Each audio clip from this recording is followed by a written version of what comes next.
What's happening, Alli Privitt? I'm Peter Hostrawser, Disrupt Education. How you doing? I'm doing well, and I don't think we've been so excited or like planned out for an episode ever. I know. This is one where yeah, I just kind of came across some things and I'm like, wait, this is different now. So what are we talking about today? We are talking about well, overall big picture is like we're trying to empower teachers and make you realize that the job market is vastly different than maybe it was the last time you went into education. And if you are just into education or thinking about getting into education, the landscape is vastly different of like applying for a job and the job market. And now is the time of year. So we're coming at you at the in February Mhm, 2024 because this is hiring season for most school districts, not all, mhm, but for most. And the process for getting hired and the power position, Peter and I feel like has transitioned from the school districts being in the power seat and making the decision to the teachers really mhm, being in the power seat now. And we, with that shift in the job market as a whole, there are some things that I think educators, and Peter, you feel this way as well, that like can help you with understanding kind of where your empowerment can lie right mhm. now and moving forward. Because uh, I didn't experience this kind of environment when I was interviewing, and the last time I was applying for a teacher position, you didn't either. And Mhm. so we've seen some big shifts, and we want to talk about those and hopefully empower a ton of teachers, whether you're looking for a job or not looking for a job, because it's also negotiation time Mhm. and contracts and everything. So this is like coming at you hopefully in a timely manner to address some things that we're seeing.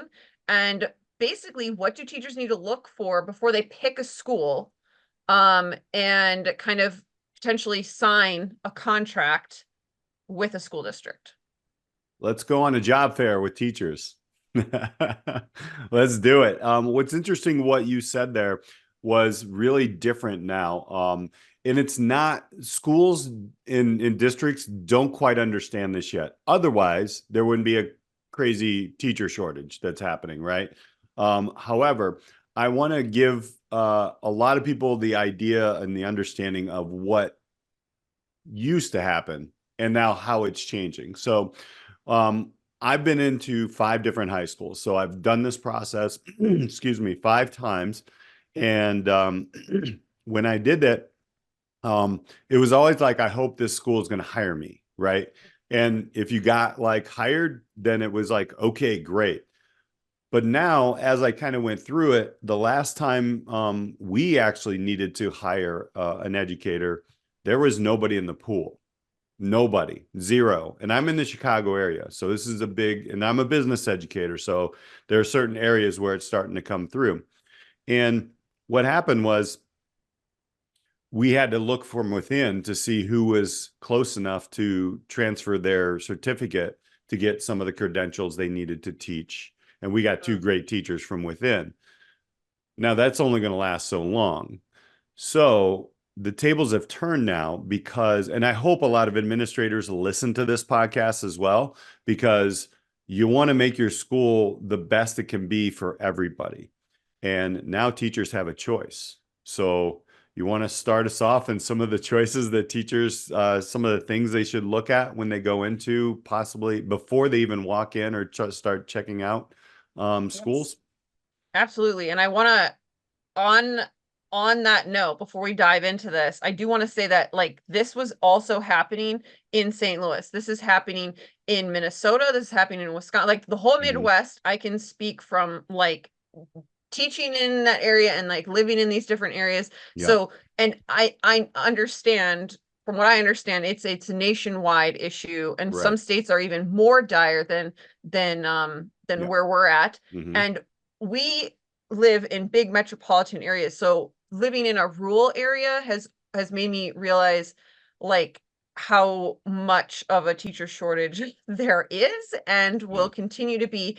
And also to speak to the fact that, like, in science, Hmm. when I got hired, my last school district, so I've done the process that we're talking about twice, Hmm. and it is this, like, you literally, just to paint a picture, for maybe you are someone who's considering education, and so it's like you don't even know like what this teacher fair is. Hmm. You would go to a school that would host it typically on like a Saturday or Sunday morning, Yep. at Usually least Saturday. in Yep. the at least in the Midwest. Hmm.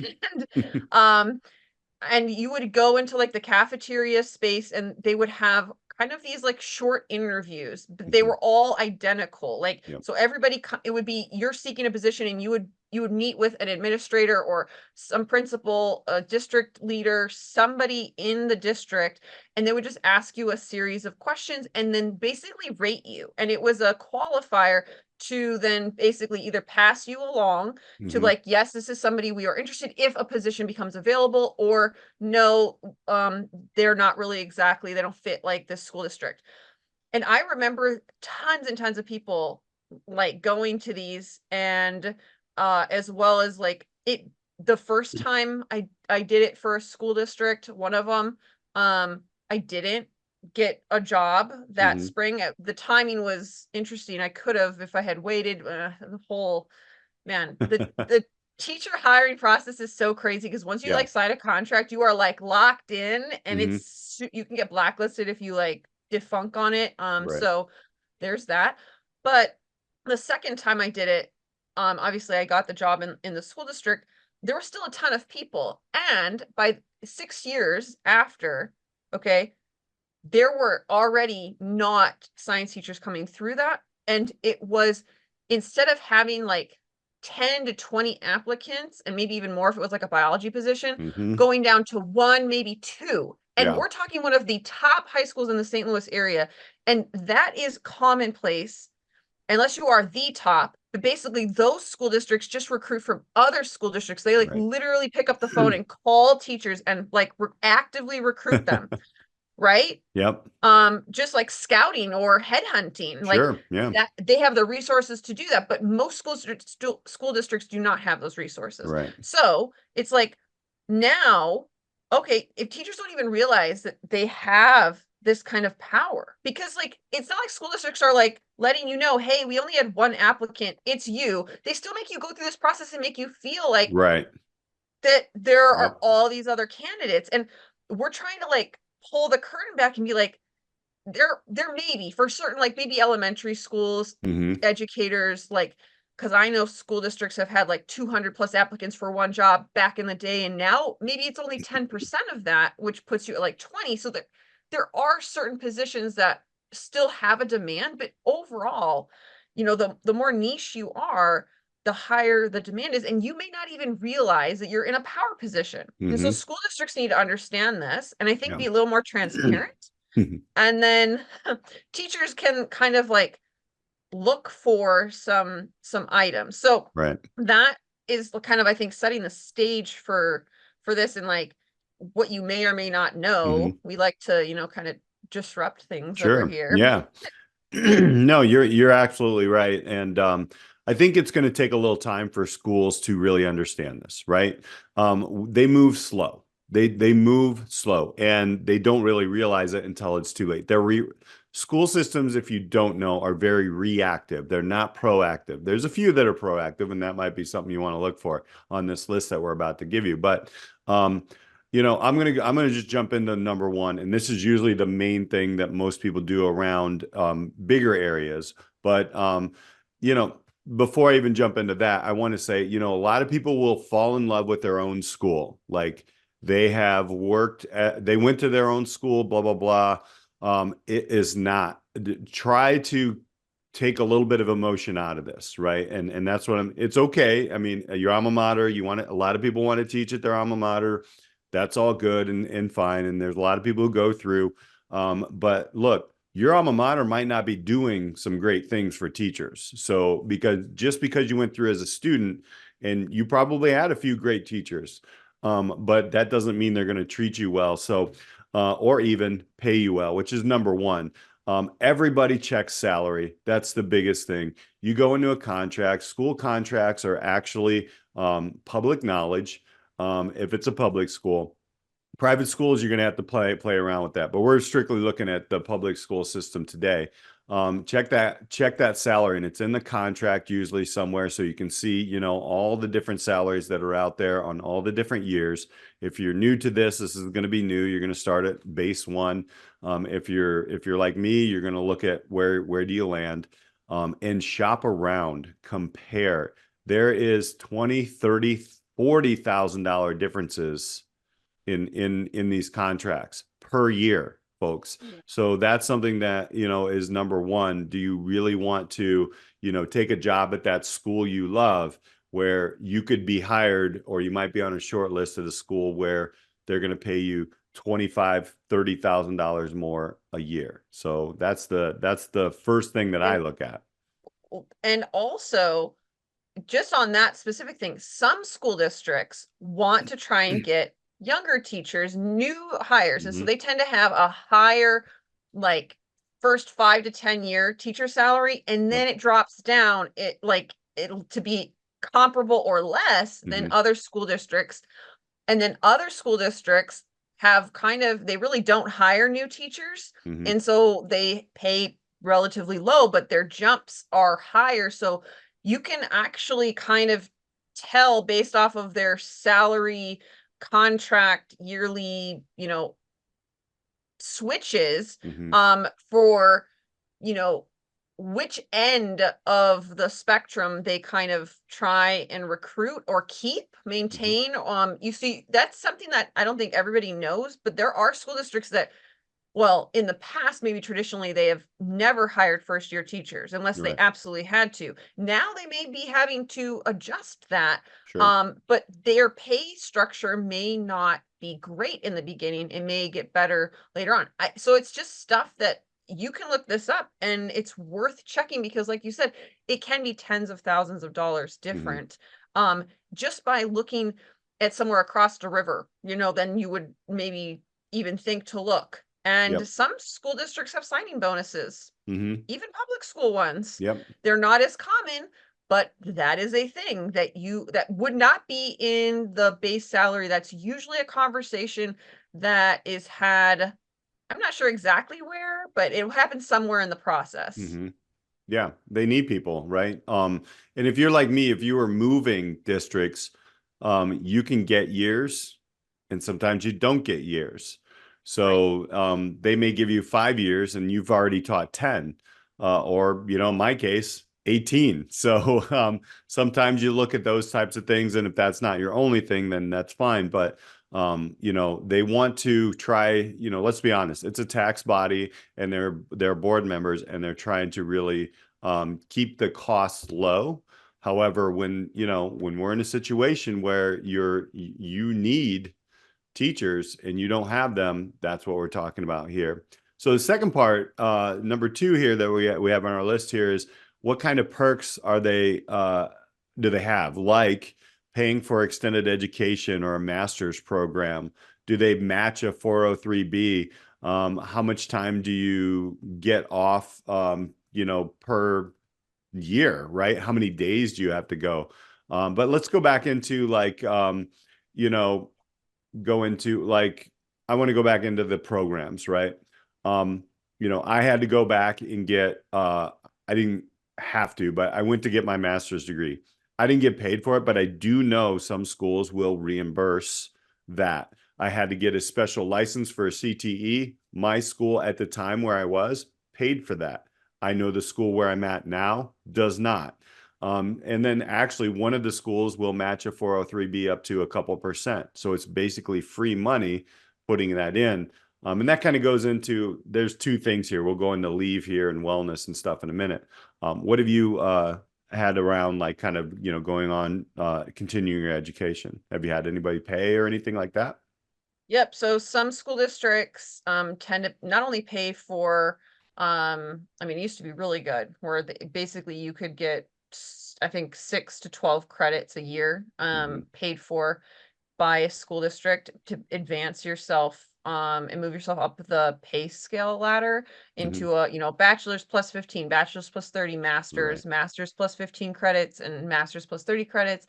And then I think it got reduced to maybe, like 3 to 6 credits a year, but okay, still great. And then also some school districts, after you get your master's, but maybe you don't want to pursue a PhD, Hmm. will give you credit within the district or with a partnering school that is paid for, that does move you within their pay schedule thing. So those are Right. things to kind of look for. I've experienced both. And then same with the 403B or like retirement matching. That is definitely pretty common, at least in Missouri.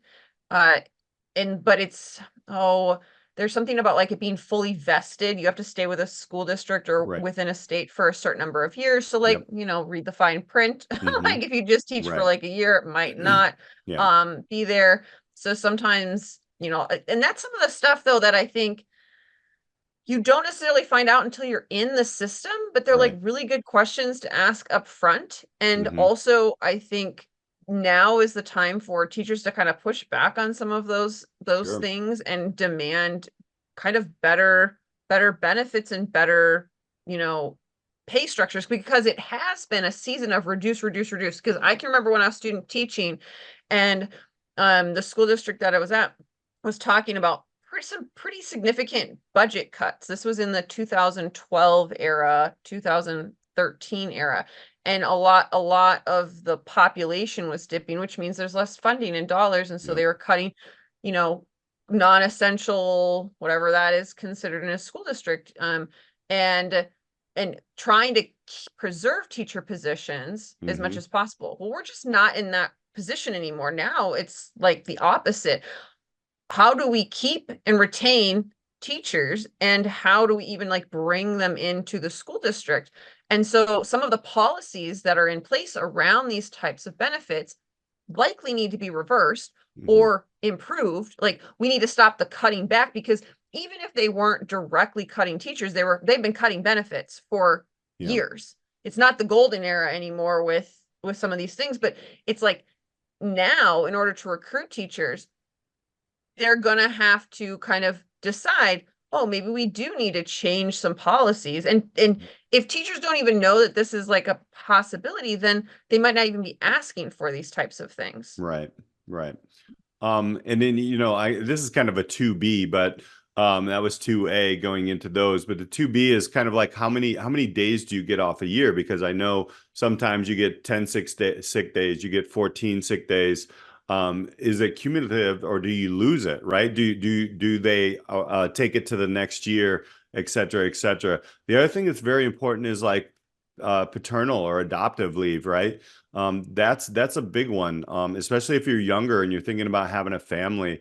That comes into play, and there are obviously there's state laws, but then there are also perks. Are there more that happen there as well? And then the one thing that's kind of coming up, especially with Gen Z, is, and even the millennials, is like the wellness programs. Like, what are these staff workout spaces? What are places where we have a lot of staff that actually work out in our building. We have a new facility, blah, blah, blah. Is that something that you're interested in?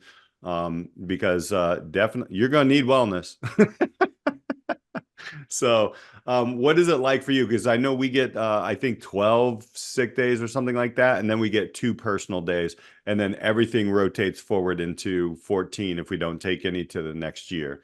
And we don't have to take our personal days, but in some school districts, you do have to take, or you lose them. Been in both.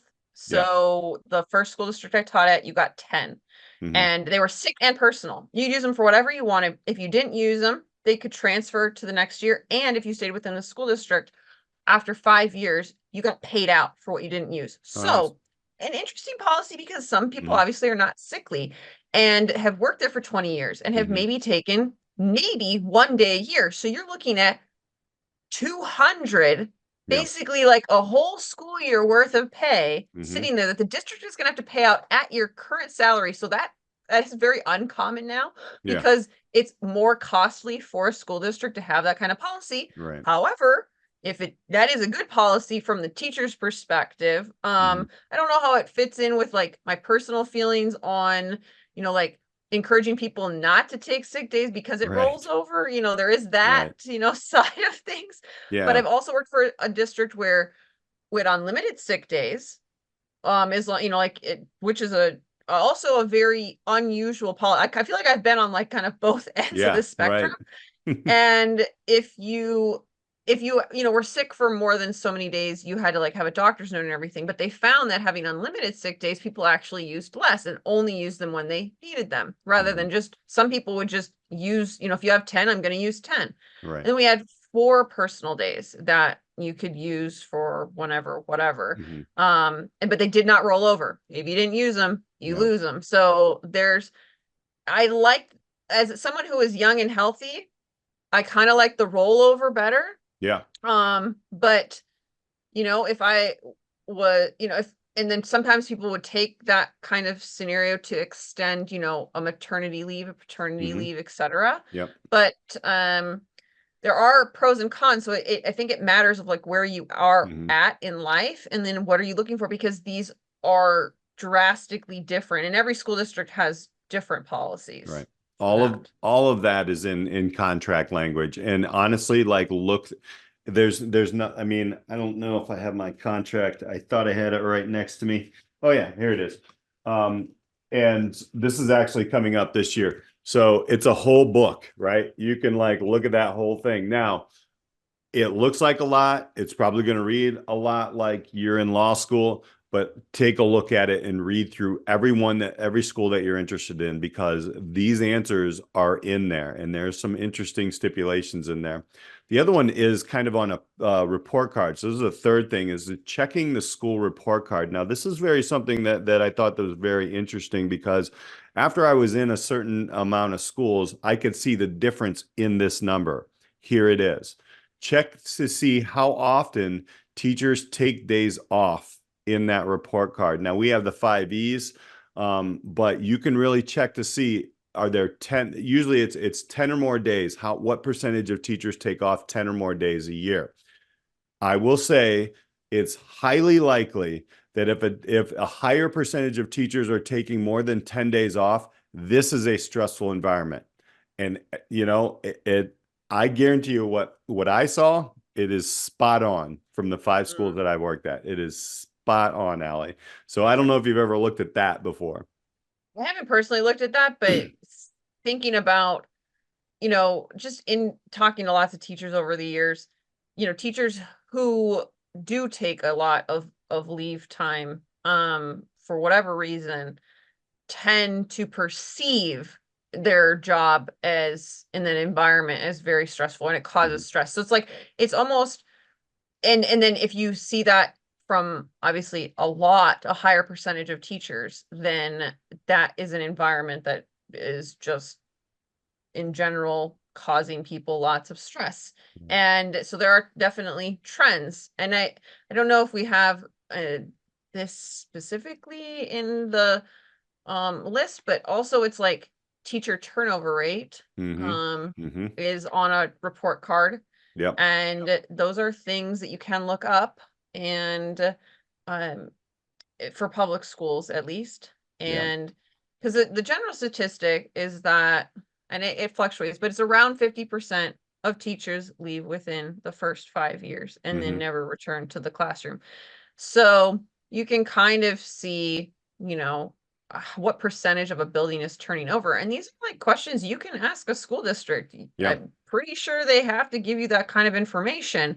Mm-hmm. They may not want to give you that information, but like Another, th- another way to look at that is actually looking at the age ranges or the year experiences of teachers. So again, you can actually look that up on or on a school report card as well in certain states. I don't know if it's in all states, but you can see like how much of the staff is 1 to 5 years, how many, are into this. And if the majority of the staff is 1 to 5 years, it could be an anomaly, right? There could have been just a lot of retirements, but if it's consistent, it possibly could be a stepping stone district. and those occur. They're out there. So They're um, definitely out there. yeah.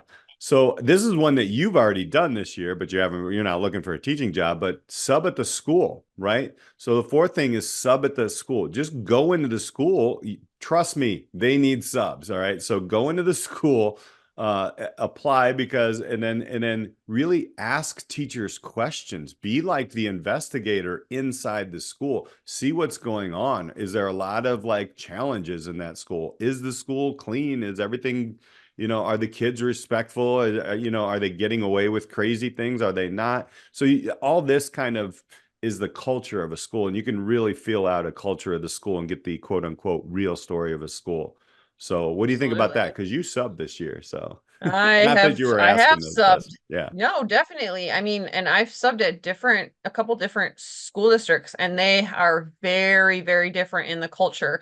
And depending on what you're looking for, I don't know that those intangibles, they can't, you can't find them on, a district HR page. It's right, not, right. you're not going to find it.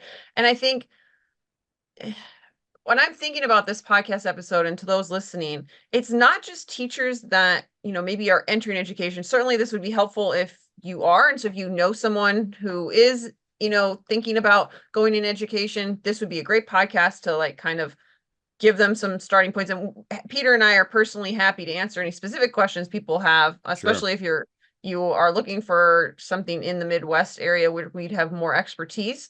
Hmm. But I'm also thinking about like teachers out there who are feeling like they need to make a change. And like it can be I can remember thinking like, oh man, it's stressful to like go and interview and there's so many applicants and all this stuff. Like now is the time. There's never been a better time for you as an educator to look for a, a different school district. And so maybe you can't sub, but you've been in education long enough to know like what you do and do not like. Hmm. And even if you just go to like a sporting event or some kind of community event that's hosted, like you can get a feel for the space and whatnot to be like, you could make a change. And it's never been easier, I think, at least in the time that like in the last 30 years, Hmm. for teachers to kind of look at these things and kind of really decide, is this the space for me? Right. And so these are just ideas to kind of help you if you're trying to pick a school. But really, if you're in a place where you're looking for a change, you may not even realize how different the process could be for you Right. and what Yeah. you can ask and what you can look at. Hmm. So let me jump into some more of those questions that you can ask, even while you're there, subbing or even in the interview, right? So I'm going to put together a couple of the things that we have here, and these are all different questions, but you can ask about every school has got like a 5-year plan, right? They all come in and it's just a thing, right? So if you're not used to a 5-year plan, they have a 5-year plan. And I think asking fellow teachers, like, and not just one teacher. You're going to have to try to ask a lot of different people. But is it just repeating itself year after year? Is it just the same thing over and over again? The other thing is a committee heavy high school or committee heavy school. Committees, honestly, I'm sorry to say, don't get things done efficiently at all. That's my opinion. All right, but I've seen it for about 20 years in school. I'm sure you have. And ask teachers, is this a committee heavy school, and what gets done with your committees? And if they kind of say nothing, they're probably telling you the truth. And it I like people making decisions, but a whole bunch of people coming together, it just muddies it up. But just kind of get the feel for that. And then the last question I'm going to wrap up in these three are, what is your day like? How much time do you feel like you get? You can ask another teacher, do you feel like you get time to, you know, daily to help your reflections and grading? Like what kind of outside of teaching time, outside of your preps? If you're in elementary school, how much time do you get a day?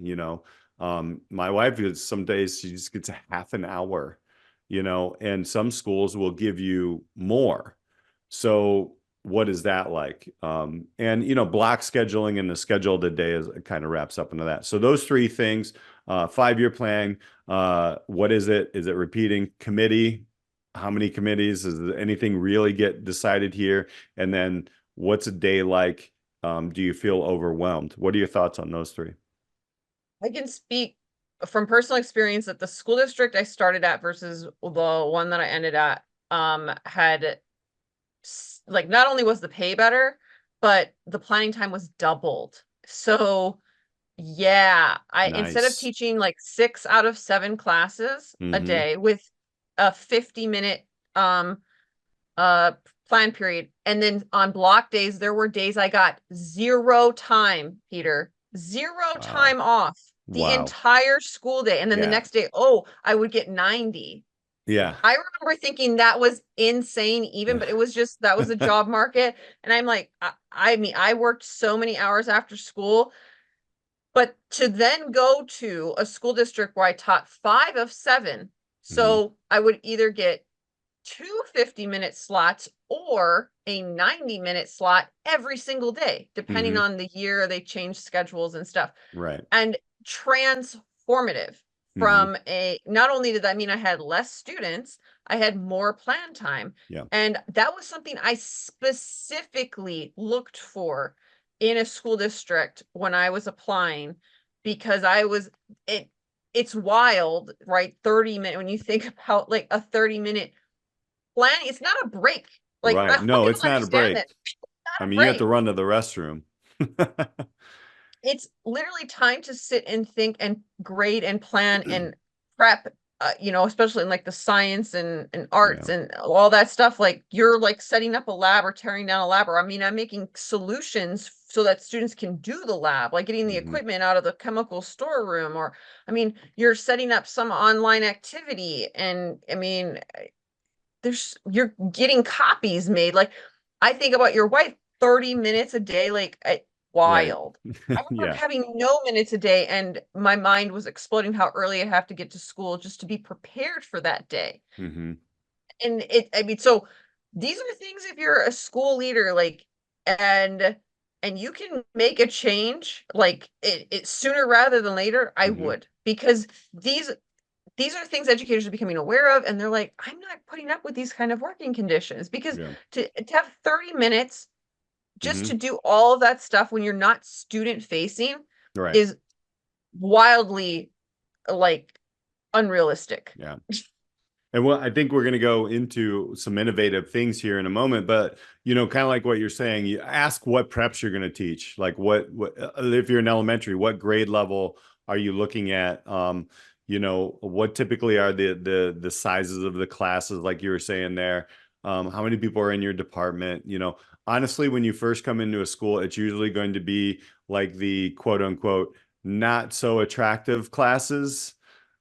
I mean, basics, that are graduation requirements that you're gonna, it's kind of weird that we do that. Don't really consider yourself for the quote unquote highly sought after academic classes, which by the way, I thrive in the classes that, you know, people are like, I don't want to teach that because I love the mix. I mean, I'm a weirdo, but like, it's not going to be easy if it's your first year. If you're a seasoned teacher and you're switching, you know the rule, you know the game. So that was something there. So kind of going into that, innovative change. There's a couple ones here that I like. I think you came up with a lot of these, Alli, was, what is the school doing differently than other schools? Ask what are they really proud of? And again, I would do this in the interview, but also on that day when you're subbing or you're talking to people in the school, right?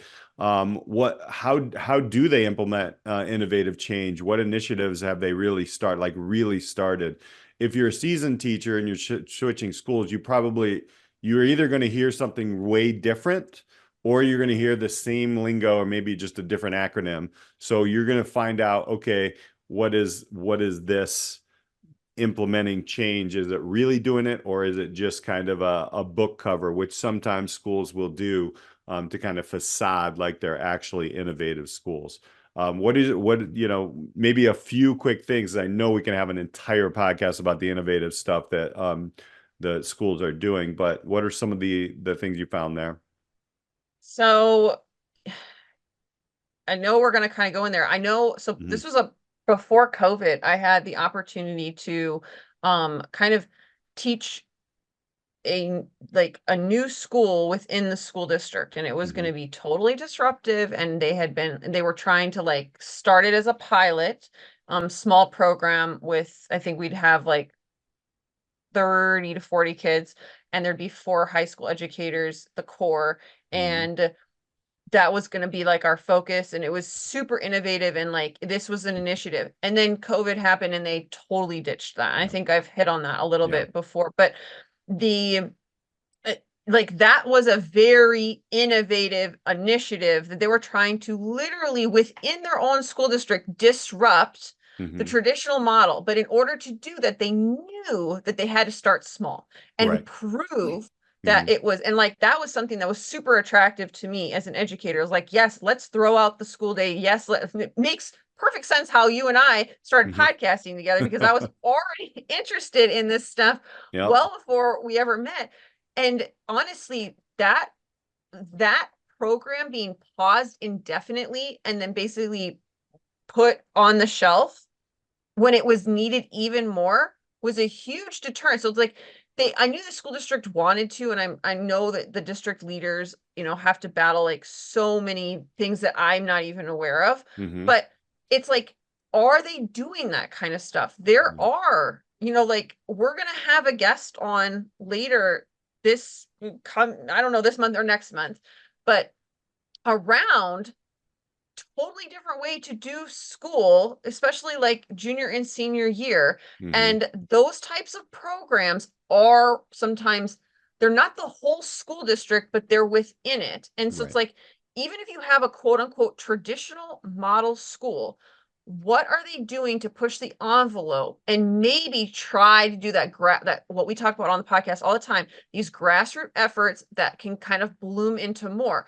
Do they have any kind of non-traditional models Hmm. within the bigger system? Because some people just want the traditional system. Yep. They want their kid to sit in a seat for 7 periods, 8 periods a day for Yep. 45 minutes and switch. But then there are sometimes the local public school is all the parents know. And so it's like, but does that school district have anything else? Hmm. And could you be working towards that or be hired to grow that type of initiative? And they Yeah. are out there. They're Yeah. out there more and more as we continue to find. But Hmm. that's the kind of stuff that we're talking about, in terms of what programs do they have that aren't maybe like the what everybody does, but is something you're interested in particular that you could plug into. Yeah. So those are some things that I think about, Yeah. even if you're looking at a quote unquote traditional school model. We're going to unpack some of those. Obviously, we have well, we'll throw it out there. The CAPS Network. We're going to have that one out. The 100th episode was Iowa Big, which was mentioned in the article that you sent me, Alli. I think that's a whole podcast, and I think we can do that. So look for something like that where we're talking about what are the real innovative things that schools are doing versus what they're saying they're doing, which is our second to last thing here, is kind of putting together, how strong is this teachers union if they have a union, right? So some schools don't have unions, some do. And who can talk to you about the state of the school system?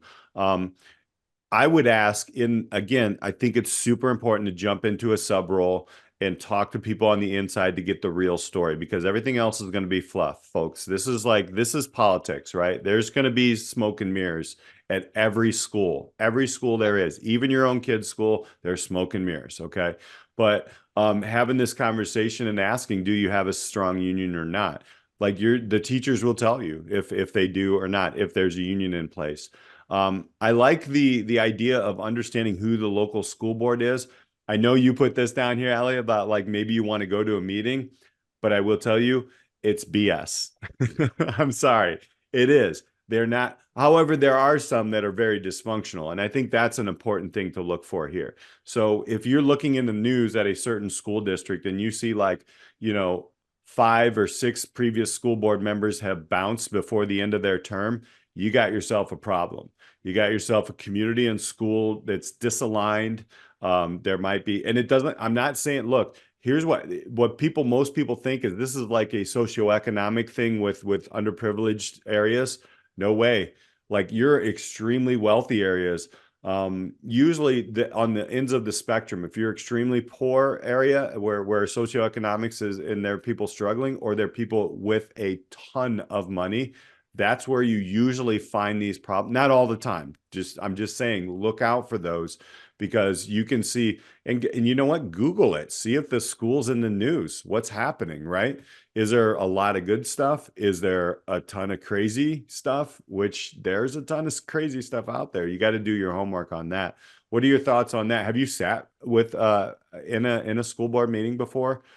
I If I most can't certainly have. sleep, I usually go to them. So I'm just kidding.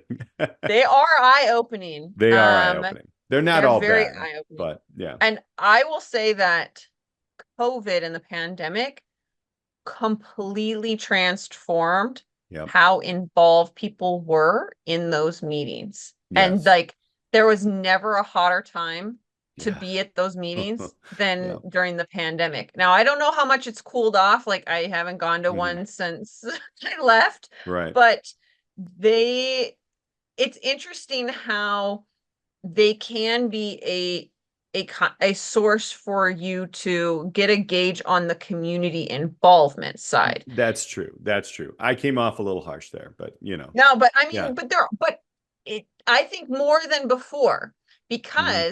because of coming off of the pandemic, like what are the conversations that school districts are having? Are they Hmm. having the conversations that they've had basically pre-pandemic, Right. or have the conversations changed? And like this is where you can get a sense of actually of initiatives that are either currently being proposed, or like in the works. That's one of the best places, even if it is, quote unquote, smoke and mirrors, which Hmm. it can be. At least you can get a sense for like what a school district is prioritizing. So if you can't sub because you're like currently in a role, you could get kind of a state of like global picture, at least of like what is this school district even conversating about Right. that could be interesting to you. It could not be, but Hmm. at least it would give you some sense of, what do they think is important, Hmm. because that is the public forum. Yeah. And so there's definitely something to be said about the school board meetings. It's good to meet school board members, honestly, because you'll know right away, is this person and, are they in it because they have their own kid and they're just trying to make this, system? Are they really attached to it? Honestly, how long have people been on the school board? If you've had people, and I don't want to get ageist here, but I will because I'm old.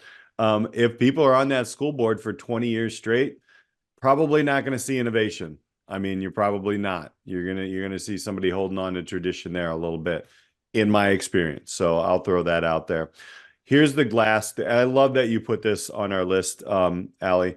Um, where look, if all this is just way too crazy for you, there's other roles outside of traditional education, right? Are there homeschool networks? Charter programs, private institution, even your local community college. What other models of teaching are available that you haven't maybe not even considered to trying? I mean, if this is all like, I don't even want to get involved with this, corporate training, curriculum writing, there's so much out there. So yeah, now, and you've taught in public and private, is that right? Yep, I have Yeah. taught in public and private, and then also at the college level. And Hmm. so I think there is something to be said from like once you kind of think about what else could be out there, even supplementally, Hmm.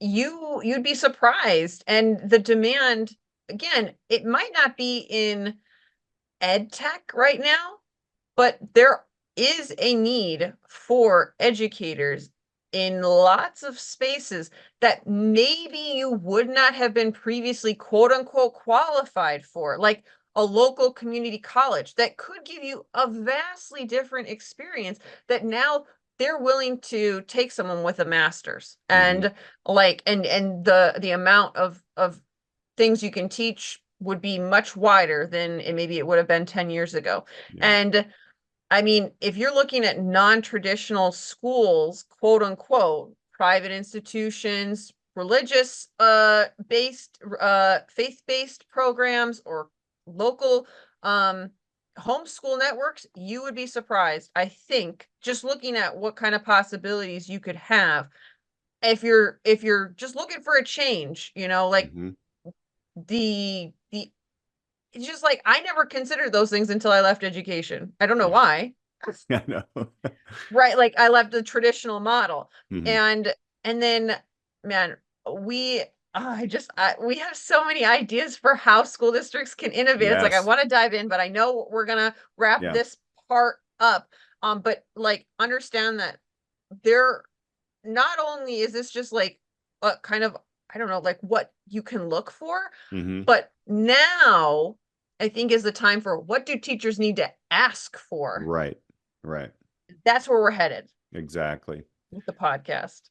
If I had to go back, and I'll leave this question for your final thought as well, but if I had to go back and go into what I would do differently, going into trying to find school districts, if I was in a position that schools are in today or are going to be in shortly, where they really can't just pick and choose anyone they want. They're going to have to look and they're going to have to sell.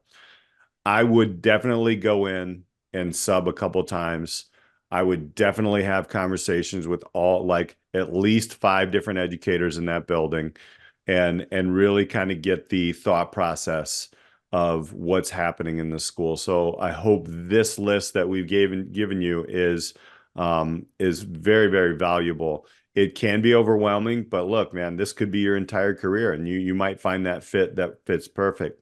Alli, what would you do differently if you could go back, but it's now where you are Hmm. like sought after? I I would use like all that experience of the crazy things I accepted as normal, Mm, and I would push back on them. yeah. I honestly I think there is a space to do that, and there there is nothing more precious than your time and attention. And a school district is basically locking your time and attention for 180 plus days with that contract.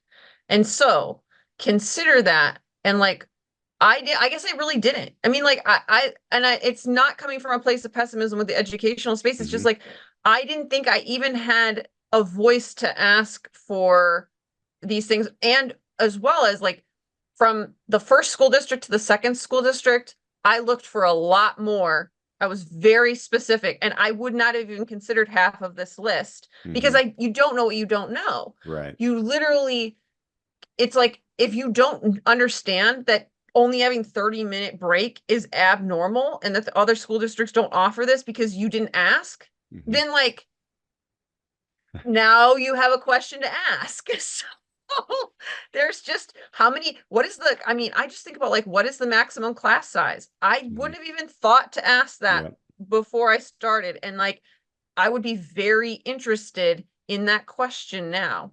Hmm. And, it's like you'll kind of figure out what is important to you. And a podcast like this can kind of at least shape your mind into like, oh, wow, like these are differences. And there's so many we haven't covered, but I mean, like, these are some of the big ones. Yeah. And not every school does things the same. And so the right fit for you, Peter, would be different than the right fit for me and Hmm. the right fit for whoever's listening to this podcast. So if you have someone who is in education and is even possibly considering a change, and they want like kind of just a listen to, they don't want to open a book, they don't want to read another article, they want to listen to some ideas, this would be the one to share Yep. to them, or someone who's considering going into education. What does it look like in today's world? Teachers have the power seat. There's lots of opportunities here for school districts to innovate and attract and retain teachers, which is what we're going to get into next. Yep. But just know that at least you have something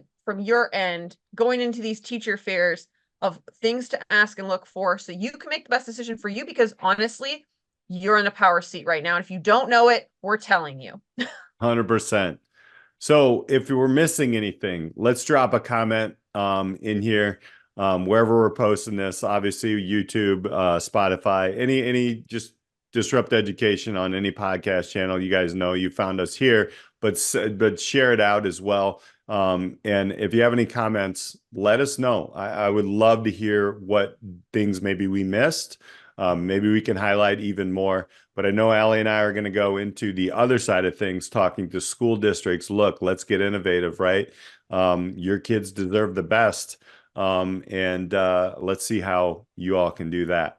So with that little teaser out there, we're going to wrap it up today. For Alli Privitt, I'm Peter Hostrawser. Thank you all for hanging out with us today on the Disrupt Education podcast. Until next time.